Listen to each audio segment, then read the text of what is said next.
नमस्कार, UVN08 में आपका स्वागत है। मैं सोनम खान। आइए नजर डालेंगे आज की ताजा खबरों पर। देखते रहिए UVN08 ताजा खबरों के लिए बने रहिए UVN08 के साथ। जो देखा तो दिखाया। UVN08 ताजा खबरों के लिए बने रहिए UVN08 के साथ। संभाग ब्यूरो सलमान चंद्र गिरी की रिपोर्ट। कुटरू में हुए मुख्यमंत्री के द्वारा लोगों के बीच भेंट मुलाकात कार्यक्रम में लोगों से हुए रूबरू, जिसमें लोगों की कई समस्याएं सुनी और उन समस्याओं के निराकरण भी किए, जिसमें मुख्यमंत्री द्वारा लोगों के बीच सरकारी योजनाओं का लाभ ग्रामीण स्तर तक पहुंच रहा है कि नहीं, इसका जायजा लिया।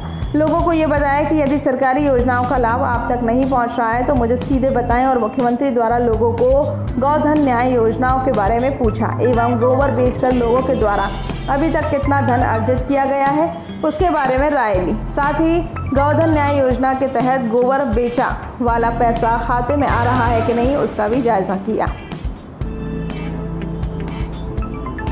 विधायक से हम भी लड़ते हैं सर, हमेशा 1 साल से लड़ रहा हूँ सर मैं विधायक। और ये मेरे को लड़ता है। नहीं सर, हम जब तक नहीं होगा तब तक लड़ेंगे। अच्छा बढ़िया, अपने काम में यहाँ कुटरू में स्वामी अल्पना नगरी स्कूल खुलेगा। बहुत बहुत धन्यवाद सर, यहाँ से आपको बहुत बहुत धन्यवाद देता हूँ सर। क्या नाम है आपका? सर मैं मंगलूर पढ़िया। मैं अभी के रात भर ड्यूटी करने से गोबर मिलता है। अब इतना पब्लिक में कहाँ रात भर ड्यूटी करने से मिलता है। अभी पब्लिक में कहाँ 4 बजे उठ के उठाते हैं, फिर जाते हैं। अब क्योंकि हम लोग को विकट परेशानी है कि कोई मुख्यमंत्री आके सीधा गांव वाले से पूछ रहे हैं कि आपको दान का पैसा मिला कि नहीं मिला, आपको कर्जा माफी का फायदा हुआ कि नहीं हुआ, समर्थन मूल्य का लाभ मिला कि नहीं मिला। मतलब पहली बार हो रहा है कि नहीं हो रहा है, बताइए। पहली बार हो रहा है ऐसा? पहली बार हो रहा है? ताली बजाओ बढ़िया।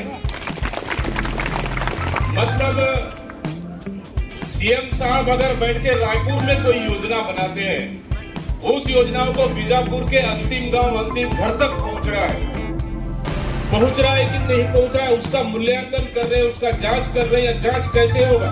कोई कलेक्टर के बोल के नहीं कर रहे, कोई विधायक को बोल के नहीं कर रहे, किसी सीओ जिला पंचायत को बोलकर नहीं कर रहे, वो खुद आके आपसे पूछ रहे हैं गोबर खरीदी हो रहा है कि नहीं हो रहा है, अस्पताल कैसा है, स्कूल कैसा है। मतलब पहली बार ऐसा स्थिति है।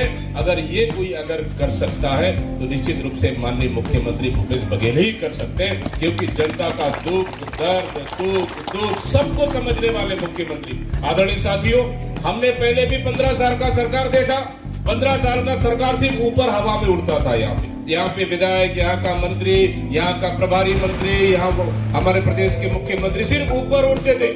ना बीजापुर से कोई मतलब, ना बीजापुर से कोई कनेक्टिविटी का मतलब, ना बीजापुर से और किसी चीज का मतलब नहीं। वो सिर्फ आना है, बैठक करना है, जिला मुख्यालय में चले जाना है। लेकिन ये हमारे मुख्यमंत्री रायपुर से बोरिया बिस्तर बांध कर निकले हैं और 90 विधानसभा में 90 दिन रुकने के लिए निकले, ताकि जनता की काम जनता तक पहुंचे। नहीं पहुंच रहा है तो उसको कैसा पहुंचाना है, अगर पहुंच रहा है तो उसको किस तरह से पहुंच रहा है, जानने और समझने के लिए आए। निश्चित रूप से आदरणीय साथियों, मैं बहुत बहुत बधाई देता हूं कि हमारे बीजापुर जिले जैसे कल सुकमा में हुआ, कोंटा में हुआ, छिंदगढ़ में हुआ, वहां किसी के पास राशन कार्ड पूछे, राशन कार्ड बनाए, सबने कहा बनाए। विकास क्लब यहाँ पे बनाए। मतलब सब योजनाओं का हकीकत जमीनी स्तर तक पहुंच रहा है। अगर ये कोई संभव है, निश्चित रूप से हमारी सरकार, माननीय मुख्यमंत्री भूपेश बघेल की सरकार ने कर दिखाया। हमारी सरकार ने अभी जो कह रहे थे कि गोबर मिलने के लिए जांच लेकर रात को प्रचार प्रसार करते हैं और घर घर में जाके जैसे आंगनबाड़ी के संबंधित कुपोषित बच्चे लोग से ग्रेजुएट करते हैं सर, और उनको एनआरसी में भर्ती करते हैं सर। हम लोग का ये है कि हम बीजापुर जिले को समृद्ध बनाने के लिए योजनाओं का, शासकीय योजना का प्रचार प्रसार करते हैं, तो हम लोग को मानदेय की आवश्यकता है सर। हमारे साथियों ने और हमारे विधायक जी ने बहुत लंबे समय से विधानसभा में भी मुझसे बात की, और आज जब कुटरू में आया तो यहाँ के साथियों ने भी कहा कि हमारे बच्चों को भी अंग्रेजी स्कूल में पढ़ने का मौका मिलना चाहिए, और इसलिए सबसे पहले कुटरू में स्वामी आत्मानंद अंग्रेजी स्कूल खोलने की मैं घोषणा करता हूँ। साथ ही यहाँ प्राथमिक स्वास्थ्य केंद्र कुटरू को सामुदायिक स्वास्थ्य केंद्र के रूप में विकसित किया जाएगा। केंद्रे और फरसेगढ़ वहां भी प्राथमिक स्वास्थ्य केंद्र खोला जाएगा। गोटापल्ली, रानी बोदली, अम्बेली एवं दरबा आदि गांवों में बिजली पहुंचाई जाएगी। जो बिजली नहीं पहुंचा वहां तक बिजली पहुंचाने का काम करेंगे। विधायक जी ने कुटरू में जिला सहकारी केंद्रीय बैंक मर्यादित खोलने की मांग की है, उसकी भी घोषणा मैं करता हूं। यहाँ भी कोऑपरेटिव बैंक खुलेगा। कुटरू में हाई स्कूल जो बिल्डिंग है उसके नया भवन के लिए भी घोषणा करता हूं, नया बिल्डिंग बनेगा। बेदरे में भी राष्ट्रीय बैंक शाखा खोलने का प्रयास किया जाएगा। अभी बैंक मांग कर रहे थे, वहाँ राष्ट्रीय बैंक खोलने का हम लोग प्रयास करेंगे। प्राथमिक शाला जवाहरम में तो प्राथमिक शाला माध्यमिक शाला मिडिल स्कूल प्रोन्नत किया जाएगा। माध्यमिक शाला कुटरू को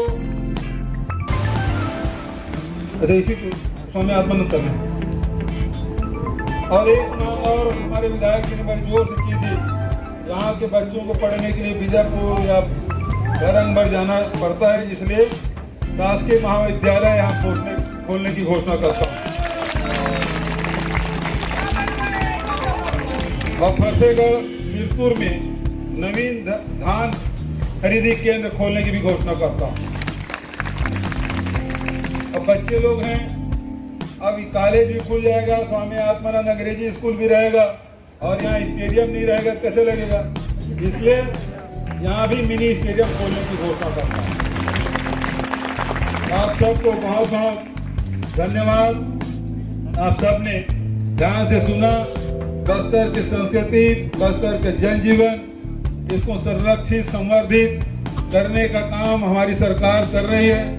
चाहे माता गुड़ी हो, चाहे देव गुड़ी हो, उसके निर्माण और उसके बाद जितने भी हमारे बैगा है, हाथ पारिया है, मोहरिया है, गुनिया है, इन सब के लिए भी हम लोग मानदेय की व्यवस्था किए हैं ताकि हमारी संस्कृति भी संरक्षित रहे, और संवर्धित हो। ये हमारी कोशिश। आप सबको बहुत बहुत बधाई और शुभकामना देते हुए अपनी वाणी की विराम देता हूँ। धन्यवाद। जय हिंद, जय छत्तीसगढ़। सब विभागों के बारे में जानकारी हुई और गाँव का चूंकि महाराष्ट्र बॉर्डर से जुड़ा हुआ है, घने जंगलों से घिरा हुआ है, बहुत सारे परेशानियों के बीच में आप रहते हैं। उन परेशानियों को मैं समझ सकता हूं और इसलिए हमारी सरकार ने सबसे पहले जो निर्णय लिया वो यही कि लोगों के आय बढ़ना चाहिए। चाहे वो कृषि कार्य कर रहा हो, चाहे लघु रुपये संग्रहण कर रहा हो, चाहे खेत में मजदूरी कर रहा हो, चाहे गौ पालन कर रहा हो, इन सब के आय में वृद्धि हो।